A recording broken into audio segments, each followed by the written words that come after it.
Hi mga kawinwin! Kumusta kayo? Ngayong araw pumunta kami ng grocery store dito sa Pure Gold malapit sa amin at kasama nga namin sila RR at Tatiana. At dating gawi pagpunta ng Pure Gold lagi nilang pinupuntahan tong egg machine. Hindi ko talaga maintindihan ba't ang hilig ng mga bata sa ganyan. Pagkatapos nga namin dyan, dumiretso muna kami dito sa food court kasi nagugutom nga si Papa Jeric at ang binili nga ni Papa Jeric yung siomai, siopaw at paborito kong shawarma. At ito nga si RR, natatawa ako, sabi niya harap ko daw yung camera sa kanya. Akala ko naman kung anong gagawin, yung pala magpapapogi lang sa camera at mag-aayos ng buhok.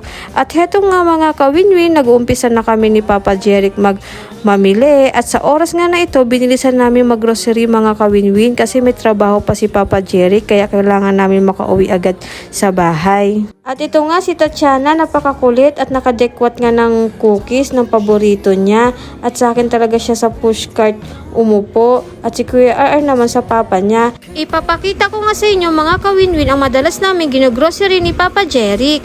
Itong mga frozen foods, unang paborito ni RR na chicken nuggets at sunod naman itong hotdog at pagkatapos naman yan ay itong sunod footlong at tapa.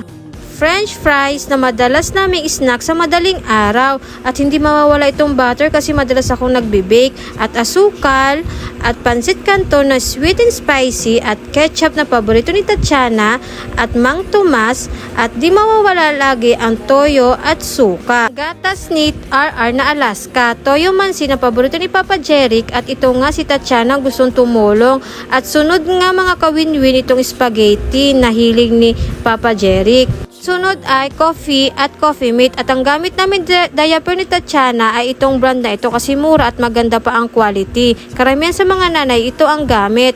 At sunod naman ay mga noodles at miswa at may free nga kaming mga kawinwin 2 dozen na Milo dahil sa points card ko dito sa Pure Gold at binigyan pa nga kami ng tumbler at 2 dozen na gatas. At yun lang mga kawinwin, pauwi na kami sa sunod na vlog.